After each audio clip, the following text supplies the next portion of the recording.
Olá, pessoal do Reclame Aqui.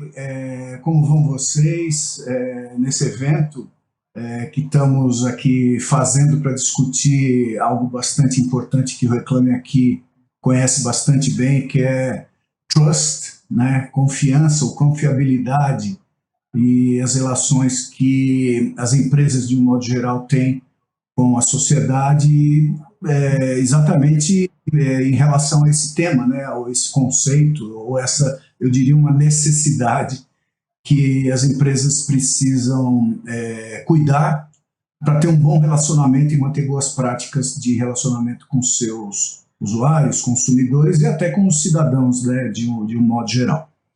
Para discutir esse tema e de como tecnologia, inovação, essas coisas acabam contribuindo para a abordagem desse assunto, desse tema, dessa prática, né, no dia a dia das empresas. Então, a gente tem duas pessoas aqui que estão muito qualificadas para discutir o tema. Uma delas é o Bernardo Carneiro, que é sócio e diretor da Stone. A Stone todos vocês conhecem, a empresa é uma das empresas, né, mas certamente um dos líderes de mercado aí das maquininhas, né, de pagamento, entre outras coisas, mas principalmente isso.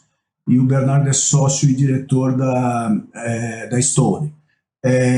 E a gente tem o Igor Senra. O Igor é um empreendedor nato. A história do Igor, se vocês derem um Google e se interessarem, a história do Igor é uma história muito fundamentada no empreendedorismo. Ele, desde praticamente adolescente, é um empreendedor, já fez uma série de empreendimentos e ele está aqui como sócio e diretor e CEO da Cora, que é uma fintech, que é praticamente um banco, mas ele vai falar um pouquinho sobre ela. Praticamente não, é um banco, né? E ele vai falar um pouquinho mais sobre ela ao longo da nossa conversa aqui. Então vamos lá, gente. Obrigado, Bernardo e Igor, aí pela presença. Vamos conversar aqui um pouquinho. Eu queria primeiro fazer uma pergunta para vocês dois. Uma única pergunta para os dois, e aí depois eu vou fazer um ping-pong e uma perguntinha para cada um.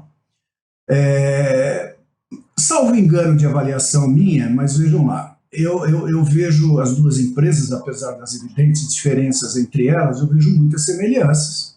Eu digo diferenças de porte, de história e tudo, e até o jeito de fazer negócio, né? Mas eu vejo muitas semelhanças entre as duas. Eu vejo ambas qualificaria ambas como fintechs, que operam aí no segmento prioritariamente voltado para as PMEs e, portanto, operações de B2B, né, de negócio para negócio. Aí a minha pergunta é a seguinte: por que vocês dois, que são sócios da companhia, escolheram esse segmento de mercado? A gente pode imaginar que o mundo fintech é muito promissor, evidentemente, mas queria ouvir de vocês. E como é que vocês tratam essa questão de assegurar confiabilidade num setor tão sensível que ambas operam, que é o mercado financeiro, né? E numa camada de empresas também tão sensíveis e às vezes vulneráveis, por serem pequenas e tal, que são as PMEs. Então, vamos começar pelo Bernardo, por favor. Vamos lá. Obrigado, Pi. Prazer reencontrá-lo.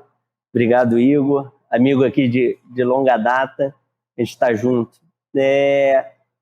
Eu acho que, primeiro, respondendo a parte do porquê as PMEs, acho que PME hoje é bastante relevante quando a gente olha a economia, né? Quase 1/3 do PIB brasileiro está com as pequenas e médias empresas. Quando você olha novas contratações, durante a pandemia a gente chegou a ter 80% das novas contratações vindo das PMEs, né? Então, geralmente 50% ou mais das novas contratações vêm da PME. Então, quando a gente olha para isso, a gente vê um mercado imenso e desatendido. A gente que começou pelo mercado de pagamentos, a gente via esse cliente sendo constantemente mal atendido ou muitas vezes, em especial no interior do país, desatendido. Ao ver tudo isso, a gente falou, putz, precisamos criar algum modelo de distribuição que a gente faça com que essa empresa, que é tão importante para o país, seja melhor atendida, né? E aí a gente começa um modelo, tem muito a ver com o nosso modelo de confiabilidade, com o nosso modelo de relacionamento com o cliente, que é se estabelecer Brasil adentro, através dos nossos polos, criando um conceito de proximidade com essa empresa que antes era desatendida, e agora ela passa a ter sempre um agente da Stone passando na sua rua, no seu bairro, próximo ao seu comércio, para tentar fazer com que ela tenha os melhores serviços e um atendimento mais próximo, um relacionamento mais íntimo, e daí a gente foi construindo todo o pilar de confiabilidade ou de confiança que era fundamental no nosso business, que é um business financeiro, né? No final do dia você está com o dinheiro das empresas, então você tem que criar, de alguma maneira, uma relação de confiança, até para você conseguir vender alguma coisa para ele amanhã e continuar escalando o seu negócio. Então, um pouco da nossa estratégia do porquê PME está aí diretamente conectado ao tamanho do mercado, e a forma que a gente trabalha confiança é através da proximidade. Então, acho que no nosso caso é um pouco disso que a gente focou. Legal. Boa, Bernardo. Eu vou explorar um pouquinho mais numa próxima pergunta que eu fizer aí para você, esse aspecto que você já meio respondeu, mas a gente vai aprofundar um pouquinho mais. Igor, conta um pouquinho como é que você vê isso. Mais uma vez, obrigado. Obrigado, muito legal estar aqui com você. Obrigado, Reclame Aqui. Obrigado, Pi. Deixa eu falar um pouquinho do porquê que a gente escolheu esse negócio. Essa escolha ela foi meio que natural, porque o outro negócio que eu e o meu sócio, né, o cofundador aqui da Cora, a gente fez, era uma empresa de pagamento focada em pequenos negócios. E o Bernardo sabe muito bem dessa história aí. E o que aconteceu foi o seguinte, quando a gente começou aquele negócio, a gente não tinha assim, um sonho, uma vontade de mudar o mundo, deixar um legado, criar um impacto. A gente estava querendo copiar o PayPal aqui no Brasil. Era basicamente isso. Mas foi nesse trabalho de dia a dia que a gente foi meio que se apaixonando por esse pequeno empreendedor, né? A gente foi vendo, de fato, a garra, a energia, a dedicação, o empenho que cada um tem para fazer aquele seu negócio dar certo. E foi nesse momento que a gente viu que a gente existia para ajudar esse dono e dona de pequeno negócio a prosperar. Não era copiar PayPal, nada não. A gente queria, de fato, deixar uma marca e ajudar esse pessoal que, na nossa opinião, eles são meio marginalizados na sociedade. Se a gente for ver a entrega que eles fazem, o B bem falou sobre a história de quão representativo é para a geração de emprego e quão importante é para o PIB do Brasil, mas quando a gente vê, a gente fica de fato, a gente entende que não tem a mesma força na sociedade. A sociedade não vê com os mesmos olhos. E eu acho que é aqui que a gente falou, é aqui que a gente tem que trabalhar, é aqui que a gente tem que focar. E isso é desde a outra empresa, a gente acordou para isso, e foi muito incrível que a história da empresa tem um antes da gente acordar para esse propósito e o depois. E a empresa depois ela era muito mais legal, né? E a Cora já nasceu com isso, desde sempre, construída com base nessa ideia de que a gente quer libertar o dono e dona de pequeno negócio para fazer a diferença na sociedade. Então, esse é o negócio. E aqui a gente tem um desafio, sabe, Pierre? E o grande negócio é que o nosso negócio é 100% digital.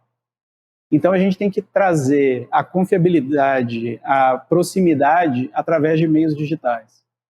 Isso não é fácil, mas a gente vem construindo com muita dedicação essa marca nossa de estar perto, de ter essa proximidade, de fato entregar um produto que é aquela experiência de fato surpreendente para o cliente e que de fato gera muito valor na ponta, sabe? Eu acho que esse que é o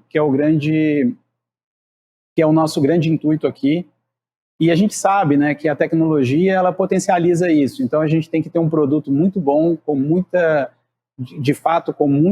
que transmita muita segurança, para que a gente consiga construir essa marca e essa estrutura que a gente quer, porque é só digital. Então tem esse desafio extra aí. Legal.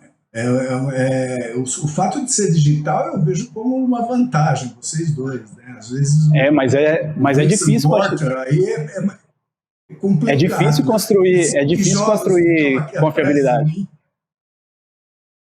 É verdade. Você tem razão. O Bernardo, agora vamos com você.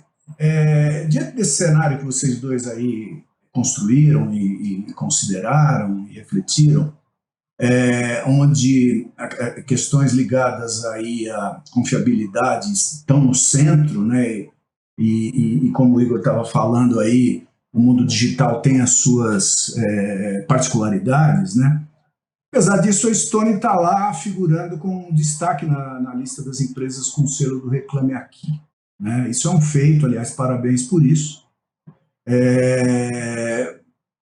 Não com o objetivo aqui de ouvir um pitch da Stone sobre isso, mas o meu intuito aqui é muito mais que você compartilhe com a gente, com a audiência aqui do evento, né? Dicas, queria que você abrisse seu caderninho de segredinhos especiais, estratégicos, dicas estratégicas da companhia e de negócios da companhia, e que hoje em dia alinha com bastante sucesso, né? No caso de vocês, o trust e a tecnologia. Essas duas áreas que nós estamos discutindo aqui. Como é que vocês fazem isso? Revela aqui todos os segredos para nós. Legal. Para tentar contextualizar e até conectando com a resposta do Igor, né? O digital ele ajuda bastante o nosso modelo de negócio, só que do ponto de vista de credibilidade ele traz os seus desafios, né? O nosso competidor, de uma forma geral, ele tem lá a figura do gerente, na cidade de interior principalmente, tem uma força muito grande, e ele sempre teve um estabelecimento tangível ali, que é a relação financeira dele ocorrer dentro de uma agência ou através do correspondente bancário. Quando a gente olha para isso e tenta quebrar um pouco desse modelo, né, a gente basicamente foca num tripé, que era ter a nossa tecnologia aberta e acessível para a criação de outras fintechs, ter um relacionamento de excelência e ter um modelo de distribuição que a gente sempre fosse até o cliente. E a gente cria o modelo dos polos e faz o porta a porta num país de escala continental como é o Brasil. Dentro desse modelo de proximidade, né, que é onde a gente vai focar, a gente tem alguns elementos que compõem a experiência do cliente dentro da Stone, que a partir daí surgem os nossos segredos, né? Então, talvez o primeiro segredo seja a proximidade, tá? Essa proximidade ela é trabalhada de 3 formas. Quando você contrata o serviço, você provavelmente foi impactado por um agente, que é o nosso colaborador comercial que vai até o seu estabelecimento. A partir do momento que você já fez a contratação, você vai para o processo de onboarding. Nesse processo de onboarding, você vai cair num time que, em geral, vai levar um ativo físico, pelo menos até agora, até você, que são os nossos Green Angels. Tá? Então, ele vai até o seu estabelecimento comercial, leva a maquininha, te ajuda a aprender a mexer no portal, conecta a máquina no Wi-Fi, entre outras coisas. Então, aqui eu trago um outro pilar de proximidade. E aqui eu já vendo que você tem uma espécie ali de faz-tudo do empreendedor brasileiro para você chamar quando você precisar. E um grande receio do comerciante quando ele trabalha com uma empresa menor, ou uma startup que está nascendo, ou uma empresa que ele não conhece tão bem, se eu tiver um problema, para onde eu vou? Para onde eu corro? E aí que o digital às vezes atrapalha. Para onde eu ligo, né? Como é que eu apareço na porta lá do gerente? Não tem isso. Então a gente tenta mostrar através dessa figura que a gente tem isso. E o terceiro pilar, que é o pós-venda, tem muito a ver aí com os índices do Reclame Aqui, cai no nosso time de encantadores, que é o time de relacionamento com o cliente. Esse time, desde o primeiro dia, é um time que a gente focou em ser 100% internalizado, tá? Então é um time CLT que opera 100% dentro da companhia. Tá? Qual o objetivo disso? A gente comandar de ponta a ponta a experiência do cliente conosco. Talvez esse seja o segundo segredo, né? E o terceiro segredo, quando a gente quer comandar toda a experiência, a gente sempre focou em ter um nível de excelência muito grande. E desde o nosso início de operação em 2015, a gente vê a Stone como destaque de pesquisa de NPS, pesquisa de cliente, e até no próprio Reclame Aqui, que a gente tem o RA1000 já há bastante tempo. Então, o que a gente foca é, a gente vai errar, mas quando errar, eu quero ter 100% de controle na jornada do cliente, para que se eu errar, eu possa corrigir rápido e ser transparente quando eu errar. Tá? Então, talvez esse seja um terceiro pilar aí de segredinhos, que é, quando eu errar, eu quero poder corrigir rápido e quero ser transparente com o meu cliente, até como forma de manter a nossa relação de confiança para quem está olhando para o longo prazo, como é o nosso caso. A gente quer entregar muito mais serviços para esse cliente. Se eu romper a relação de confiança, provavelmente eu vou vender uma vez na vida para ele. E não é o nosso objetivo, né? A gente quer levar melhores serviços para ele ao longo do tempo. Então, acho que seria um pouco esse o nosso tripé aí de experiência do cliente. Muito legal, querido. Você foi bastante revelador aí, né, das coisas que vocês fazem, e elas fazem todo o sentido. Todo esse cuidado faz todo sentido. E parabéns, né, pelo que vocês fazem. O Igor,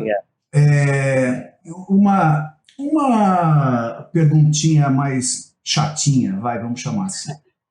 As palavras banco e ética, duas palavras, no entender de uma parcela de usuários e consumidores, eu não sei se ela é muito grande, se ela é pequena, se ela é residual, não sei, não tenho uma estatística, talvez vocês tenham, na Cora vocês tenham essa estatística, mas eu sei, todos sabemos, que muitas vezes a imagem de banco não se associa muito à ética na experiência e na concepção de algumas pessoas.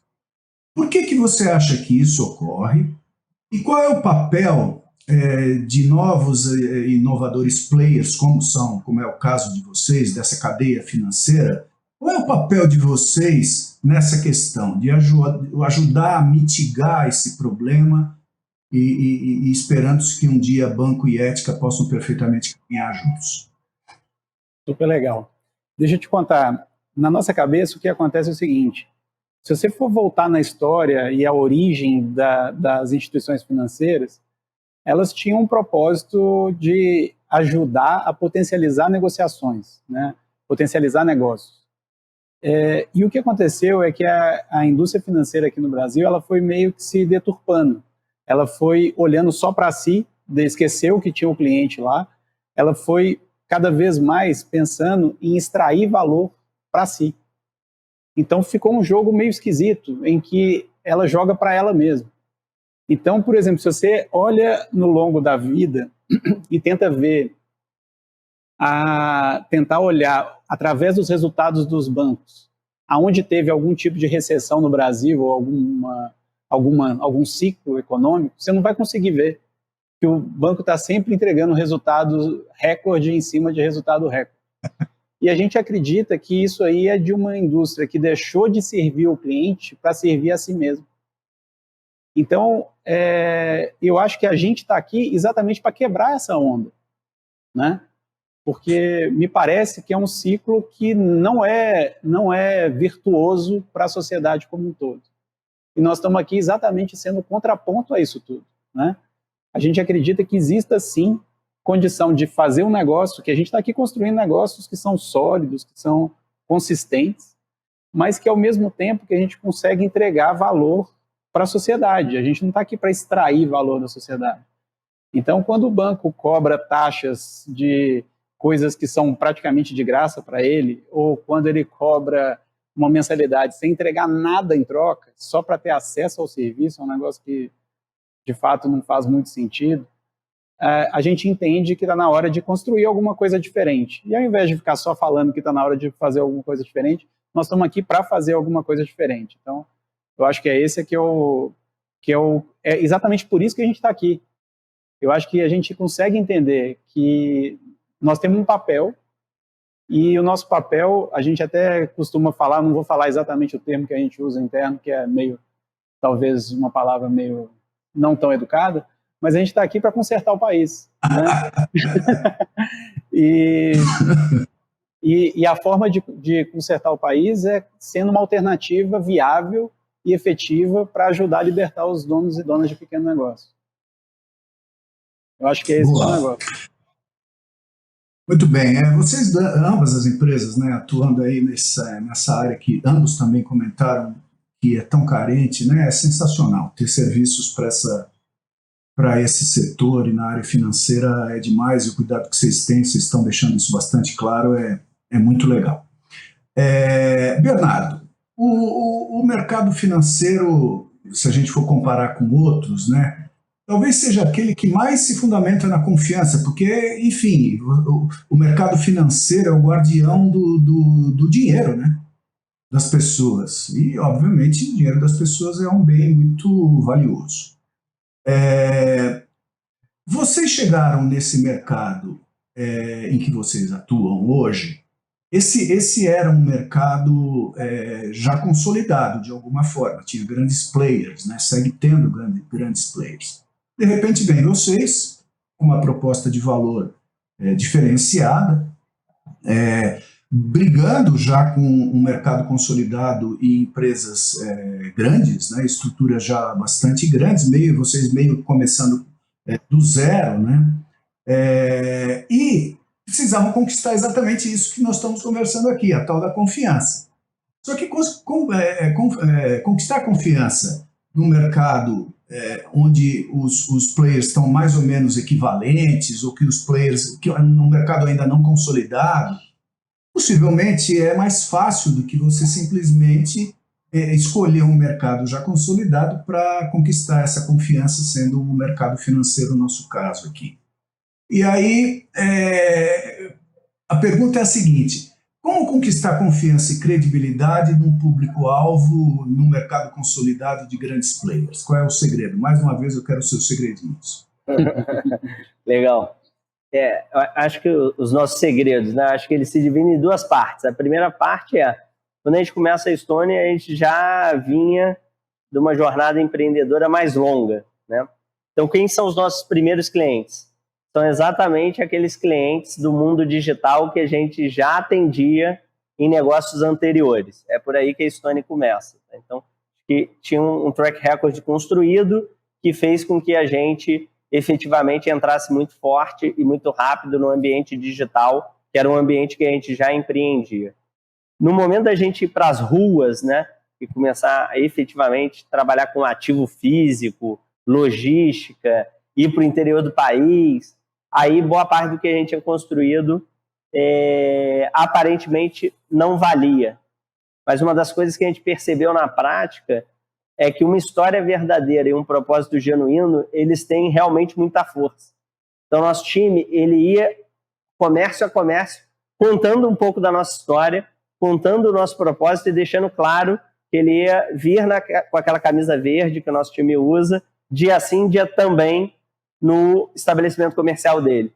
E isso fez com que os primeiros nos dessem a oportunidade de atendê-los, a gente começa a servir alguns comerciantes, esses comerciantes começam a indicar para outros comerciantes, e a gente vai crescendo nosso time sempre com esse modelo. Dia sim, dia também, eu vou passar próximo ao seu estabelecimento comercial até que você efetivamente esteja bem atendido e confortável com o serviço que a gente está prestando. E aí, logicamente, a gente foi inserindo bastante tecnologia no processo para melhorar a nossa eficiência, para melhorar os nossos processos de atendimento e para melhorar os nossos controles. Uma das coisas que a gente percebeu se alguns problemas eles se repetem, idealmente a gente deveria conseguir prevê-los. Então a gente começa a ter um atendimento mais preventivo, podemos chamar assim, ou que antecipe todos os problemas que ele vai ter, de forma com que ele se encante com o nosso serviço.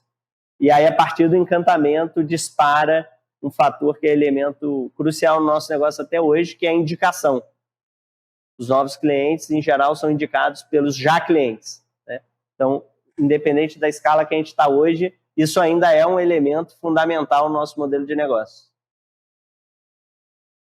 A cadeia de valor vai se multiplicando, vira uma plataforma de recomendação e é muito legal, porque uma coisa vai levando a outra e o volume vai crescendo muito. É efeito de cadeia, né? Efeito de rede, muito típica do mercado digital. Para concluir aqui a nossa conversa, então, Bernardo e Igor, a gente está quase estourando o tempo, então vamos tentar ser breve. Eu vou fazer uma pergunta rapidinho. A gente tem de um lado os haters e do outro, nós estamos falando de confiança, certo? Tem do lado uns haters e do outro lado a gente tem aquele público que gosta da gente, gosta de vocês, no caso, e que são os embaixadores da marca. Como é que vocês fazem em ambos os casos? Como é que vocês lidam com o hater, já que ele pode detratar a marca muito fortemente e muito rapidamente? No mundo digital isso acontece. E como é que vocês constroem comunidades contando com o apoio e suporte dos embaixadores da marca? Bernardo, vamos começar com você. Acho que primeiro com os haters, né? Acho que, em geral, o motivo, né, que é onde a gente tem que prestar mais atenção, a causa do porquê aquelas pessoas odeiam a companhia ou falam mal da companhia ou, de certa forma, divulgam coisas negativas sobre a companhia, que a gente tem que tratar. Então, a gente sempre tenta tratar num pilar que eu falei anteriormente, que é a transparência. A empresa ela vai errar em alguns momentos, tá? E a gente tem que conseguir corrigir rápido. Tá? Então, acho que empresa boa é aquela que consegue efetivamente corrigir os seus problemas de maneira rápida. Não é aquelas que não têm problemas, que é muito difícil encontrar uma empresa que nunca erra, né? Então, quando a gente erra, a gente sempre tem a postura, e hoje a gente tem um time bastante grande que recebe treinamento para ser transparente, assumir os nossos erros e efetivamente ressarcir qualquer tipo de prejuízo que a gente tenha gerado para esse cliente. Tá? Então, esse é um pouco da nossa postura. Como é que isso alimenta uma camada de amantes da marca, aí, né, ou admiradores da marca? Eu acho que vários clientes que a gente errou, a forma que a gente agiu em corrigir o nosso erro, em resolver o problema, fez com que eles tivessem muito mais admiração pela empresa e estivessem conosco até hoje. Tá? Então, uma grande camada dos nossos admiradores, eles nasceram através do nosso time de relacionamento, a forma que a gente trata o cliente e a forma que a gente agiu nos momentos que a gente errou. Tá? E uma outra parte desses admiradores vem, em geral, de toda a luta que a gente tem no mercado para tentar, de uma forma geral, estimular a competição, fazer com que o mercado seja mais aberto. Nosso próprio time de tecnologia, que abre as nossas APIs desde o primeiro dia da companhia, fez com que muita gente admirasse a companhia, até porque muitos construíram seus negócios através da nossa tecnologia. Então, a gente tem uma camada de pessoas que nos admiram pela tecnologia e pelo propósito de abrir o mercado e fomentar a competição, e uma outra turma que realmente é grande, que vem através de como a gente se relaciona com o cliente, o quão próximo a gente é e como a gente resolve os nossos problemas. Então, é assim, mais ou menos, que a gente trata ambos os públicos. Legal, querido. Para concluir, Igor. Então, eu acho que tem um negócio que é importante falar, que com relação aos haters, até se quem está nos assistindo aqui quiser dar uma olhada na nossa página do Reclame Aqui, vai ver que a gente responde todas as questões, que a gente tem um carinho muito grande com todas as pessoas que têm algum tipo de reclamação com a gente. Porque boa parte do que a gente faz, a gente constrói a marca e a empresa baseado nisso. A gente não quer que isso aconteça. Então, se acontece alguma coisa que escapa do nosso controle, a gente vai lá. Eu costumo brincar que na hora que se aparece um Reclame Aqui, é a hora da gente brilhar, é a hora da gente ir lá e mostrar a diferença da gente para as outras empresas, né? E tem um outro ponto que eu acho que é interessante, até olhando lá também, você vai ver que a maior parte das coisas que aparecem no Reclame Aqui da Cora são de pessoas que tentaram usar a Cora para fazer um mau uso da nossa plataforma. Então, eventualmente é um fraudador, é alguém que está tentando fazer um uso não católico ali da plataforma. Então, o que a gente procura fazer a gente é implacável com esse tipo de pessoas também, né? Então, assim, a gente bloqueia, a gente limita, a gente faz uma série de coisas para que o ambiente que a gente proporciona não seja um ambiente para malfeitores, né? Então, isso é uma coisa que é muito importante ser dito. E com relação às pessoas que de fato gostam da empresa, ou as pessoas que amam a marca, aí já é um outro trabalho, que assim, quando a gente pergunta para o nosso cliente o que ele acha, se ele indicaria a Cora para alguém, se a pessoa dá uma nota 9, a gente entra em contato para entender por que não é 10. Porque a gente está sempre procurando esse a mais, né? O que a gente tem que fazer para encantar? Se a gente não conseguiu, a gente tem que saber, a gente tem que ir atrás. Eu acho que isso faz parte essa perseguição implacável, ela faz parte de construir um negócio de fato diferenciado, né? Então, para a gente é muito importante. A gente está sempre escutando o cliente, porque para a gente é isso, escutar e entregar o que ele quer. Eu acho que isso aí é parte do segredo para construir uma marca que ressoe com o cliente, né? Boa, muito bom, muito bom. Infelizmente, nosso tempo é muito curto. Vocês e nós teríamos aqui muito para debater um tema tão legal, quer dizer, delicado, né? Mas ele conceitualmente muito legal para ser discutido, porque ele está no cerne da vida de toda a marca, de toda a companhia, no dia a dia, particularmente no caso de vocês, no mercado financeiro, como a gente explorou aqui, isso é ainda mais verdadeiro, né?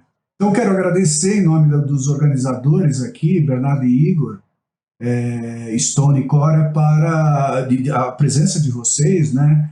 E esperando que vocês sigam com o sucesso que vocês já conquistaram, que vocês tenham mais sucesso ainda, porque é muito justo o sucesso no caso de vocês são empresas muito conscientes e muito sérias, né? Num país que está precisando de gente consciente e de gente séria. Então, parabéns por isso e obrigado por estarem conosco. Obrigado a vocês aí que também estão nos assistindo. Obrigado, um prazer.